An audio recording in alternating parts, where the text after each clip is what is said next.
All right, welcome into the News4JAGs podcast. It's a playoff edition of it. Playoffs. You look, the playoffs. You do the whole old Jim Moore playoffs. Yeah, we're talking about playoffs in Jacksonville. How about that? Unbelievable. You know, I said it last week. Jamal was on a proponent of this happening early in the season. Before the season started, he mentioned AFC South title was a possibility because of the weakness of the AFC South teams. We definitely saw that. I did not expect the Jaguars to be sitting at the top of that at the end of the season. Jamal was right. I was wrong. I thought next year was the year. You said this year. Look, I'm not saying I was confident about what I was saying. I was saying it was possible. I said, going into the year, I felt like this team had changed. I had to talk myself out of wins as I went through the schedule instead of in the past. I was talking myself into wins. And the one thing that also went with it is I felt like the AFC South was going to struggle. I was, Matt Ryan, we'd seen him starting to decline in Atlanta. Wasn't sold there. Ryan Tannehill really was exposed, and we've seen that from the Titans at this point that they have kind of been exposed. So that kind of, plus Derrick Henry's getting older.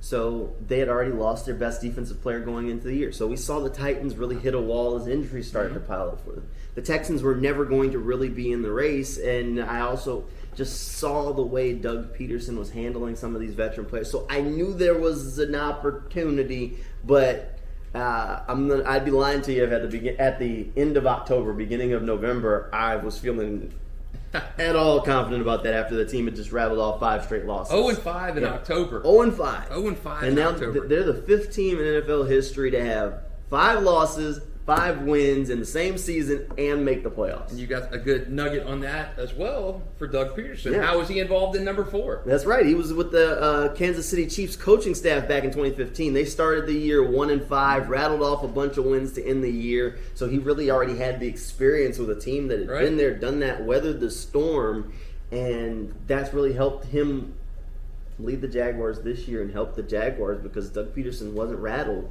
I mean, the team said essentially that he came to them after they had lost one of those games and said, it's going to come down to week 18. We're not out of this thing. You lose those close games, close game after close game. They feel like they should have a much better record than what they have right now. And, one thing that Frank Frangie said on Teal the Show last week is he said, the old phrase is you are what your record says you are, except when you're not. And the Jaguars this year, we kept saying, like, they're losing these games. Like, it started 2-1, and we're like, all right, 2-1, and then lost. Okay, 2-2, 2-3, 2-4, 2-5, 2-6. They fell down to 2-7, and we were looking at it, and all those losses, and we kept saying, this isn't a 2-7 football team. There's too much talent there. There's too many silly mistakes that one silly mistake here, one silly mistake there, and you snowball into something that didn't have to be. This was never a 2-7 football team, just like last year. I said that wasn't a 3-win team that they fielded last year. So that's why, Frank said that, and it kind of stuck with me. You're what your record are, except when you're not. And they weren't, and now they are more of a 9-win football team. Did I expect them to rattle off 7-2? No, but that's what they did down the stretch. And now here we are, AFC South champion Jacksonville Jaguars. How about that? Does not seem realistic at all. No. And even at the game the other night, I did not think they were going to pull it off. Offense was struggling. It was more of the, kind of what we saw earlier on. Just not running game was going nowhere. Trevor was overthrowing receivers. You wonder if those early season, the October Jaguars were resurfacing in prime time. You were hoping not. And then boom, defense makes a play, and the defense early on in the game couldn't give up. Couldn't stop a tight end on 3rd down. Just could not get things done. And again, the mark of a team that has hit that next step, has taken that next step, is the ability to rise when things are not going well. You've got to scratch out, find a way to win. Doug Peterson said earlier on Monday in his press conference, it doesn't matter how you win, it's that you win. And sometimes, your special teams, he mentioned early in his press conference that special teams was so much further ahead than the offensive defense early in training camp. And we saw that, with Jamal Agnew, his crazy game the other night. And the defense picked apart in times through the season. It steps up and emerges, kind of picks up the offense from that. And again, that's what you see in a good team. We saw this last year. Too many things where kind of the defense is hanging its head on after an offensive game. And you do not see that from this year's Jaguars team. There's no infighting. Doug Peterson mentioned the word callous. We were calloused after that October losing streak, which really could have torpedoed the season. And this team has not shown what we saw last year in 3-14. We did not see that from this year's Jaguars team, and just maturity of this program in just a short year of time. Again, balky red noses at the Week 18 finale last year against the Colts. And 1 year removed, a $260 million free agency spending spree, a new head coach, coaching staff, and this team is feeling it. It's good to see. The environment in Saturday night's game was electric. Rival to me, like the Miami Dolphins 62-7 win in '99. Just a great season, great atmosphere the other night. Jacksonville fans have been missing it for too long. We said the other night, Trevor said it during the season, this is for the fans of Jacksonville. You pay your hard-earned money to see us play, see us win, and we want to deliver that. Man, Saturday night was that crescendo of just an absolutely breathtaking, just unbelievable season. A win is a win is a win, is what Doug said today. And, the fans showed up and showed out, but I'm not going to say the Jaguars put on a show for them for 3 quarters, because it was getting quiet in there. People were worried. It was like, are we watching this all fall apart? But the one thing that I really said, and I still stick to this after that win, it wasn't pretty, but they all can't be. An ugly win is still a win. But good teams know how to win ugly. And that was as ugly as it gets, but good teams know how to win ugly. I mean, think about it. How many times have you seen the Pittsburgh Steelers win a game like that? Offense can't do anything. Defense just goes make a play. Some guy takes a punt or back, something, they make a play and they find a way to win. How many times have you seen the Ravens do that? Some of those teams, how many times have you seen the Patriots do that? Teams that are consistently considered excellent or consistently make the postseason, they find a way to win. Can win those 9-6 games when you need to. Right. Weather the punch. You have to weather the other team's best punch, and not get out of it. And then when it's time to make the play, make the play. And in that moment, Rayshon Jenkins, who has had probably the 2 biggest plays of the Jaguars season. I mean, you talk about pick 6 against the Cowboys and the forced fumble against the Titans to get them into the playoffs. Huge year for him. A guy coming off a broken ankle and missed half the season last year. So again, you're talking about guys who didn't get it done last year for whatever reason, whether the defense was struggling, offense was struggling, whether there was injuries, you're on the shelf at the end of the season, making big plays in a Week 18 game. Yeah. Rayshon has been the headliner of that. He has been. I mean, he's had a phenomenal season, and he made the play when his number was called, and then Josh just finished it. And that was the moment where you find a way to win ugly. They won ugly, and now you're in the postseason. All you want to do is stamp the ticket, and now you got a shot. So we went through all of the Jaguars' playoff history. It's not exactly a long history. They only got 7 trips in franchise history, so I guess it didn't take me that long. But when you look at it, of those 7 trips, the majority of them ended at the hands of one team and one guy. The Patriots and Tom Brady. Right.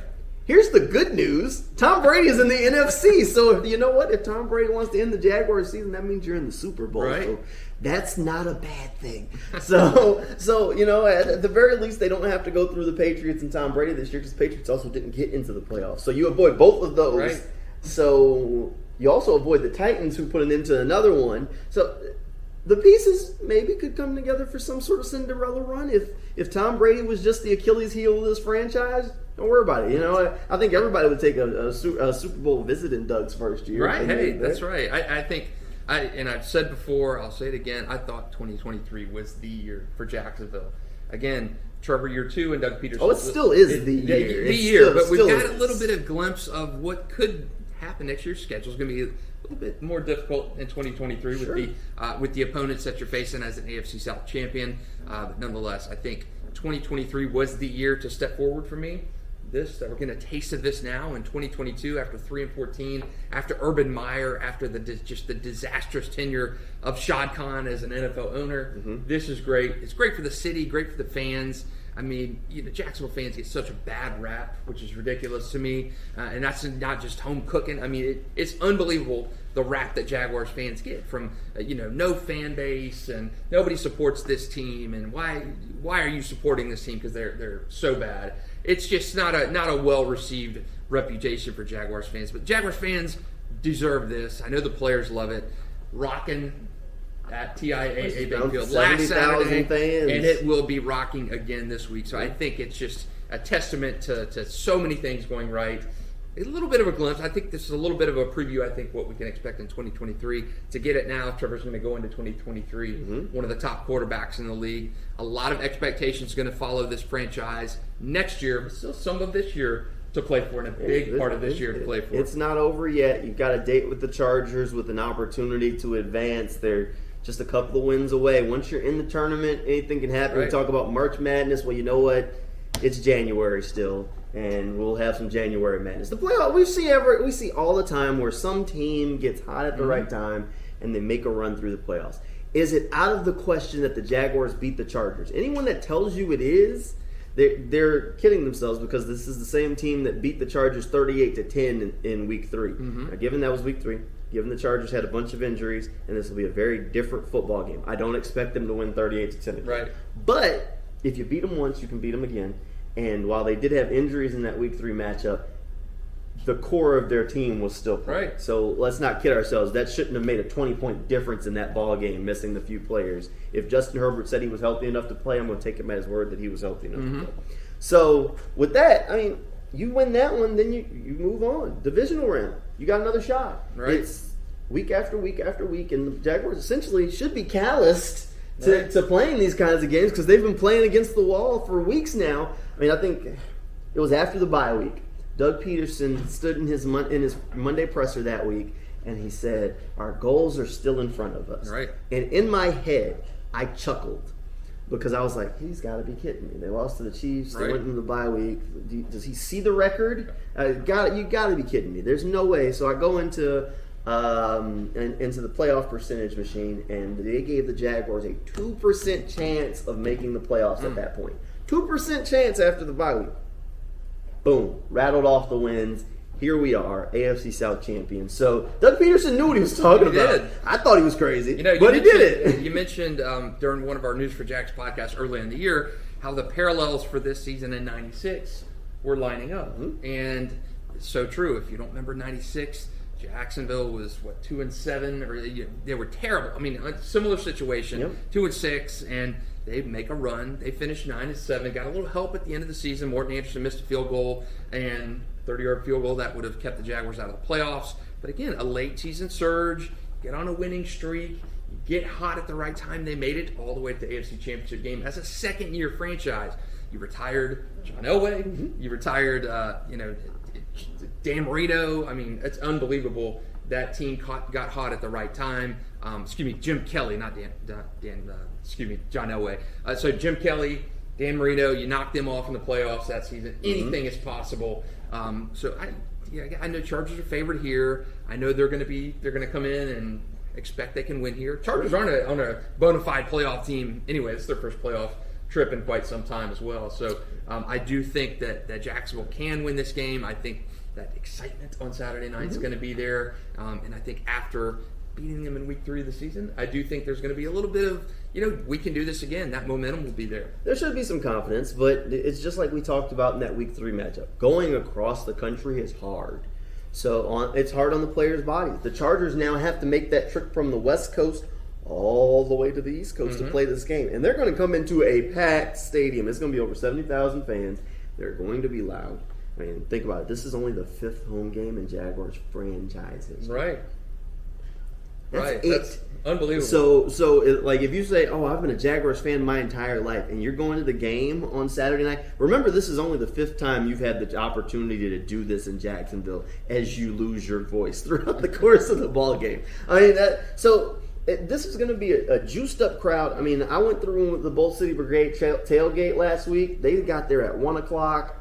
And people were excited for an 8 o'clock kickoff. Right. So that's a lot of pre-gaming. There was a lot of pre-gaming. So by the time kickoff was there, they were very loose and ready and warmed up. So it should be good. 2 Saturday nights in a row. You can't beat the atmosphere. It's going to be fun. It's going to be a big one. The most important thing the Jaguars can do is walk out with a win. And I think we'll talk about a little bit how they can execute that in a second. But this is a big game, and there's a lot on the line, and the Jaguars players don't exactly have a ton of experience in these kind of matchups. And I know you've asked before, and Jaguars players and coaches and stuff, does having that or not having that big game experience. You're talking Trevor Lawrence as an NFL player, Travis Etienne as an NFL player, Marvin Jones. You don't have a ton of that late January kind of experience. Is that a good or a bad thing? And I think that's a very valid question. Yeah. You don't have that the Tom Brady kind of playoff experience where you're down in the third quarter, fourth quarter, and you're confident you can rally back in that situation. So is it a positive or is it a negative? What have you heard from players? I know you've asked that question. A lot of them are kind of they're not sure either. I have asked that question. I've asked the coaches if they have the guys that have playoff experience. Overall, this roster has 10 players, just 10. That have playoff experience. The most being Darius Williams, who made the Super Bowl run with the Rams last year, won the Super Bowl, so he brings a ring into the locker room. Second most is Corey Peters, because he's been in the NFL for a long time. Third most is Marvin Jones, because he was with the Cincinnati Bengals when they had A.J. Green and Andy Dalton. Marvin Jones used to kind of get them in the playoffs and get bounced, so he's only got like 4 games under his belt. And then after him, it's Arden Key, because he has experience with the San Francisco 49ers in the playoffs. So there's not a ton of playoff experience on this roster, so it's kind of a case-by-case basis on how guys think it affects them. I mean, Josh Allen basically said after the game on Saturday that he thought all the losing, he said, when you've lost for so long, it prepares you to be able to deal with these moments, because I don't want to go back to that. So, when you say that, I'm like, okay, I get it. You suffered through that 1-win season on the field. You suffered through the 3-win season on the field and dealt with Urban Meyer in the meeting rooms and all these other things. So 100%, you're like, what work I got to do to make sure I don't have to do that again. So while I do understand where they're coming from and saying, like, look, we're going to put in the work, we're going to prepare as best we can, and then the moment won't be too big for us, because a lot of these guys have played in big games in their lives. I mean, of course, Trevor, of course, Caleb Monchason, Travis Etienne. Recent national champions just before they came to the NFL. But I think we even saw it a little bit on Saturday night when you haven't been in these kind of football games, when you haven't been under those kind of lights, that sometimes it takes you a couple of plays to kind of get settled in. A hit or two to let 3.5 quarters to let the pads settle. So I do think those sort of jitters are real, and there is something to knowing how to close out a football game. The one thing I will say is not many teams have a coach that's been there and done that when they're this inexperienced. It's very rare for you to have a Doug Peterson who has a ring, who has a Lombardi trophy, that he's won recently at that, when you have a team full of guys that have not been in the postseason. Right. So I do think that experience will help to steady the ship as he's done all year. Yeah, and again, a good thing, bad thing, it's probably subjective until you get into that moment. We can handle it. A game is a game. They've been careful to say that this entire time. Players, it's not changing. I know Doug was asked, did you change anything for that game last week, the primetime game? Did guys get there later? No, we changed nothing. The same protocol as it would be for a 4 o'clock game. There's nothing that changes. But again, under the bright lights, play, you win and you're in kind of game. Jaguars don't have a lot of experience in that situation. So I do think there was maybe a little bit of nerves last week. The offense did not play well. I think Titans had a good game plan going in, control, dictate, and they did that for 3.5 quarters very, very well. So it will be interesting to see once the Chargers get in town, the prime time experience again, where it's win or go home. Very similar situation to what we just saw. And how do you handle that? A Justin Herbert kind of team where you've already beat them before by 28. How do you kind of handle that in this type of situation? I think you touched on my biggest concern going into this playoff game, and that's the offense, because now we've seen the offense explode. I mean, we've seen it happen. I mean, against the Chargers, just a couple of weeks ago, we've seen it. We know they can put points on the board. They did it against the Titans in the first go-round, but now we're in like 3 weeks in a row where they really haven't been clicking on all cylinders. That Jets game on Thursday night wasn't their best outing. I will say the weather wasn't great for it, and because of the short week, Doug did kind of tailor down the game plan and say, let's not overcomplicate this thing. Then you saw against the Texans, again, another team where they didn't feel like they had to put their foot on the gas pedal, but the offense wasn't exactly clicking and humming. They did end up with a nice score at the end of it, but the defense added some points. It was a little deceptive there. And then this Titans game where the offense really never got out of its own way. My worry is either are teams figuring out what the Jaguars want to do and figuring out how to scheme and slow it down, are the Jaguars getting into a funk, or are they just out of sync? Something is going on, whether they've just tried to tailor things down in these final weeks of the season, which I don't think they would do, not with the importance on the line of some of these games. But that's my biggest concern going into this one, because if you're going to beat the Chargers, I don't know if you can hold the Chargers to 10 points. You're not beating them with field goals. You're not beating them with field goals. Yeah, you're going to have to score more than 10. You're going to have to score more than 20. The offense is going to have to go. Yep. Like, you're going to need another 38-point game. I fully anticipate that. I think so. I think you're, again, great to get those Riley Patterson field goals, get him confidence and everything, but your difference in playing the Titans and playing the Chargers, and you're not going to be able to do that. I mean, Justin Herbert, the first time they played, he was banged up, nursing fractured rib cartilage. Right. Wasn't 100%. Obviously, they were not full strength across the board. Mike Williams, what's going to happen with him this week? He's probably not playing. I mean, that back injury looks serious. The two biggest pros for the Jaguars that they have, Doug Peterson is a huge advantage over Brandon Staley. Nice dude. Young coach, maybe a rising star, not a great game manager. He makes simple and questionable decisions. He's very aggressive, over-aggressive things that end up costing them the game. Played Mike Williams, Joey Bosa in that last game, even though the playoff matchup was set. Both of them left with injuries. Williams' back injury sounds like the most serious one. Had an MRI on it, came back negative according to reports. Somehow, if he wasn't walking under his own power to get to the team bus like they're saying, and he's had back injuries before, I don't see him being ready to play this week.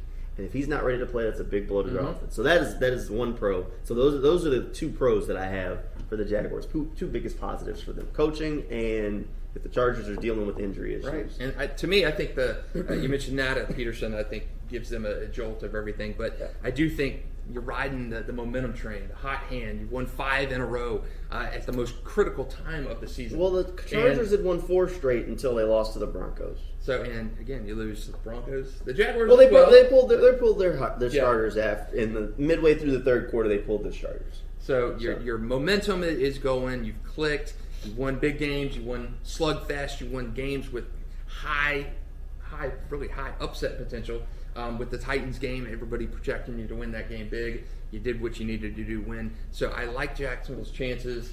You're hosting a game. The city's going to be jacked. You've beaten the Chargers already. You've seen what they've got. Sure. And I do think Jacksonville comes out with the win. It's going to be tight again. I think we'll get more of what we saw earlier on the winning show. I think we'll see more of what we saw against the Cowboys, Ravens kind of game against the Chargers on Saturday night.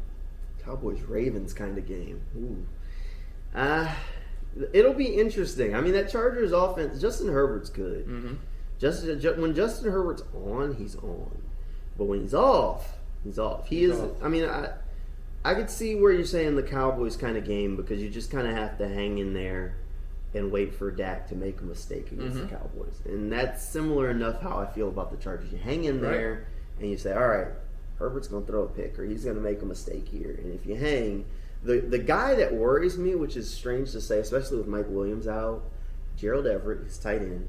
I don't know who covers him, and Austin Eckler. Those are the two. And Eckler was kind of banged up in that first meeting, even though he played. Eckler and Everett worry me, because you saw the Titans tight end slice and dice the Jaguars, and they weren't able to really adjust to some of those bunch sets and those trip sides, not quick enough anyway. They made the play when they had to make them. And the Chargers have weapons. I mean, Gerald Everett is essentially a wide receiver out there. So, I mean, having him, somebody's going to have to cover him. Foye-Lukin and Devin Lloyd are going to have their hands full with that. So it's going to be a challenge. It's going to be a challenge. The Chargers' offense is good. Their defense has talent on it, even if the pieces for that defense just haven't really gelled this year for whatever reason. And Jacksonville put 38 up on them in week 3. So it's possible. That was during a kind of an ascending time for the Jaguars early on in the season. I don't know if they put 38 up on the Chargers this time, but I do think that they can score. I think there was a funk the last game with Trevor and Travis and offense, the running game just being absolutely atrocious. I think that gets back in a rhythm. And again, I don't think those young guys wilt in prime time. I think they come to play on Saturday night. Well, they have to. They definitely have to. And the boost is that you're at home. Mm-hmm. So with this crowd, the way it is at home, starved for these type of games, it's going to be loud. It's going to be energy. It's not like when you're playing like in the bubble, like in 2020 when, there were half crowds. Like that's where like the bright lights, oh, I'm playing in this. Or like the Super Bowl when it's eerily quiet because those are all corporate tickets. This is like juiced Jacksonville, man, I've been here since 90 and been, kind of fans. And it's going to be loud. It's going to be hectic. It's tough for you not to get at least a lift. I think there will be some nerves. And I think we saw some of that from the Jaguars early on. I mean, that offense, there were opportunities that they missed. Yeah. Trevor has to be sharper. Your second lowest offensive yardage, total of the season. Right. Didn't even crack 300 yards of offense in that game. Not even 25 yards rushing in that game. Just a bad showing offensively. And that's a worry. Yeah, it gets the Titans as well. So, again, that was a playoff game. That was a playoff scenario, atmosphere, and I think the Titans had a great game plan. The Chargers will have a good game plan coming in here when you have Justin Herbert. You got Mr. Bosa coming off the edge. I think those are big pieces in there. You have to hope what you... Don't forget Khalil Mack. Khalil Mack as well. I mean, you've got to hope what you did in that Week 3 game. You can kind of pluck the best pieces of that game and translate them to this game. I don't know how much similarities we'll see in that game. I think the Chargers may have been a little conservative in that game with injuries, and I think you lost a big offensive lineman in that game as well. So it will be interesting. I don't know if you can base a lot of that 38-10 game on what we're going to see on Saturday night. But having played them before, nice. I think that works out well in Jacksonville's favor. Well, the one thing I will say from that 38-10 game, after going back and kind of looking at it, James Robinson did make a big run in that game. That kind of, I feel like, opened the floodgates for them. He ain't here no more, so hopefully they don't need that. But everybody else that made big plays, I feel like they're actually playing better now. Like Trevor sliced and diced that day, and Trevor Lawrence, if you ask me to take Trevor Lawrence now or Trevor Lawrence from Week 3, the Trevor Lawrence that has been on an offense that struggled for 3 weeks, give me the Trevor Lawrence now. Yeah. Because he is much more confident and a better player right now than he was at Week 3, Week 1, Week 2. Right now is the guy you want. So I think he's playing better, which he's the pivotal part. One way or another, I think I said it yesterday in the Sunday Sports Zone. I know it was always the Jags is all on the touts, but it was always Trevor, and that's right. Where we can end it because he was the guy, and if he's playing the way he's playing, then everything else works. So I take him. Marvin Jones scored a touchdown. I think Marvin's probably about where he was at then. Christian Kirk scored a touchdown. Kirk's playing much better football with them now because Trevor Lawrence elevates him. Zay Jones has really hit his stride late in the season. He had a big game there. So you take the Zay Jones elevation there, boom. Evan Ingram, in that Chargers game, he almost had a touchdown that he really wanted. But he hadn't really took off at that point, and now he's taken off. So I think a lot of the pieces, and that was before they really started utilizing Travis Etienne as the feature back. So it'll be interesting to see how the Chargers defense handles his speed and his ability to kind of accelerate and decelerate if he can get a little bit of space. So he should be able to replace the impact that they were getting from James Robinson in that game. So I'd say that's an upgrade too. The Jaguars' offense is really upgraded at a number of positions. I mean, 4,000-yard passer, Trevor, 1,000-yard receiver, Christian Kirk, 1,000-yard running back, Travis Etienne. I mean, Evan Ingram approaching 1,000 yards, the single-season leader for a Jaguars tight end in franchise history. I mean, that's amazing production from offense from guys who weren't even here last year. I mean, Christian Kirk, free agency. I mean, Trent Baalke. We give Trent Baalke. I know Trent Baalke has had a bad rap here for good reason. Oh no, he's on the Christmas list. But he's on. Yeah. If you didn't send Trent a Merry Christmas card with $100 shame on there you or something, come on. That's the guy did wonders. $260 million in free agency, but he hit on just about every one of those guys. If you list off his free agent acquisitions, you're like, which one did he miss on? Maybe Foley Fatukasi, who's been invaluable. But he's been a starter and been a solid run stopper. But every other guy has made huge impacts. Darius Williams, he was not early in the season when he's kind of that nickel guy. They played him at the wrong spot. But he has been phenomenal in Shaq Griffin's place. He's been a great shutdown kind of guy with Tyson Campbell on the outside. So Trent Baalke, I mean, masterful class of the last year and a half of between the draft. You got starters out of the draft. Still TBA on Trayvon Walker, although he made some plays in the game. Oh, he played phenomenal on Saturday night. That was his best game of the season. That was his best game. He drew of the two season. Penalties. Two huge penalties. Two big penalties. Those holding penalties, especially the one on the running play, which was a blatant hold. Yes. Trayvon Walker, that was Trayvon's best game. He's had sacks, and he made a play in that first Titans game. That was his best game of the season. And we're seeing him play a different position, too, now. We're seeing him play a little bit more on the line. Dirt. I think they figured out he's a little bit more comfortable there, more 4-3 defensive end than maybe the outside linebacker. But, I mean, kind of the explanation we're getting is the good ones can do it all. Yeah. So playing Warriors comfortable right now. Give them an off season and say, hey, look, man, we want to be able to move you around as the puzzle piece that we think you can be. Outside linebacker, hand in the dirt, maybe a 3-tech at times. Where does the matchup say we need you this week? The offense, my point on that is the offense has been remarkable in the strides it's taken in one season. One season has been remarkable. I mean, you've got franchise highs everywhere. I mean, 1,000 running back, 1,000 receiver. I mean, Zay Jones has been phenomenal at a 3 TD game. I mean, it's been remarkable what Jacksonville's been able to accomplish on offense, really in the span of half of a year, is where they made that jump. And as Jamal said, it all revolves around Trevor. It was always Trevor. Always Trevor. And what he has done in his growth, and Jamal and I talked early in the season, if you listen, Trevor needed to get to that top 10, 11, 12, 13 quarterback conversation to elevate this team, to make them have a shot at the playoffs. Yes. And he has absolutely done that. Second in the NFL in completion percentage since November. He has taken that massive next leap, and how he's done that, it's paid off with guys like Evan Ingram having a career year. Christian Kirk becoming a 1,000-yard receiver for the first time. Travis Etienne becoming that 1,000-yard running back. So it has always been about Trevor. That's right. And here's the one thing, and I don't want to talk about the future too much just because we're not there yet. But and it's nice not to be there. But think about it. Like people see Evan Ingram and his struggles in New York, and he comes into Doug Peterson's offense. And Trevor Lawrence coming into his own, and now he's going to get a big contract. People see that. Calvin Ridley's already coming here in a contract year, even though they traded for him. But other free agents that are going to be taking those one-year prove-it deals on offense are going to be looking at the Jaguars saying, I could go there and play with that guy. Similar to what you've seen with people wanting to go to Tampa to be with Tom Brady because they're like, that offense is going to put up numbers. I can go there, put up numbers, and go get a big deal somewhere else since the money's not there. So that's going to help to continue to improve it. But right now, look, I think the Jaguars are in a good space. I think this Week 3 game, I think it was a big win, but I think the Jaguars are better right now. I mean, I kind of went through the offense. On the defense, the only difference maker, the only guy that made a big play on that defense that week that they don't have is Smoot. But I could argue that the rest of the defense is upgraded. You take Darius Williams and put him where Shaq Griffin was, upgrade. Trey Herndon in the slot instead of Darius, I'd say that's probably an even trade there. But Andre Sisco is more confident in his responsibilities now. He's playing better football.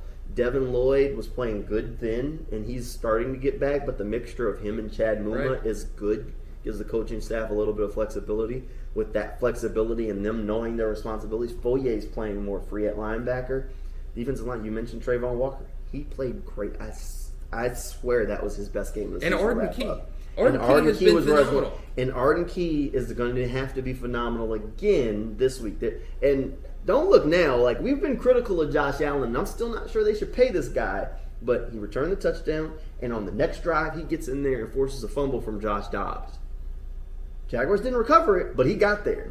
Josh Allen came up on 2 big plays in a must-win game. And the story, the book on Josh is he had a bunch of pressure. He's just a step away, a step behind all the time. And he's making those plays. He's not getting sacks. He's disrupting things. That's the same thing with Trayvon Walker.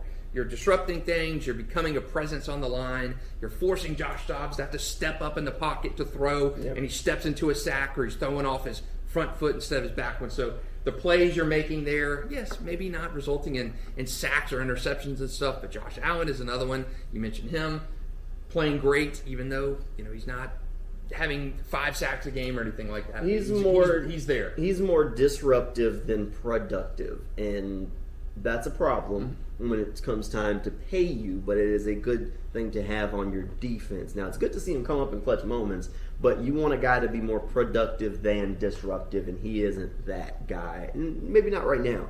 But if he gets hot, just like anybody else, defensive players can get hot too. Right. And if Josh Allen is heating up and he came up in 2 big plays in crucial times, and I'd say that forced fumble on Josh Dobbs that the Jags didn't recover, huge.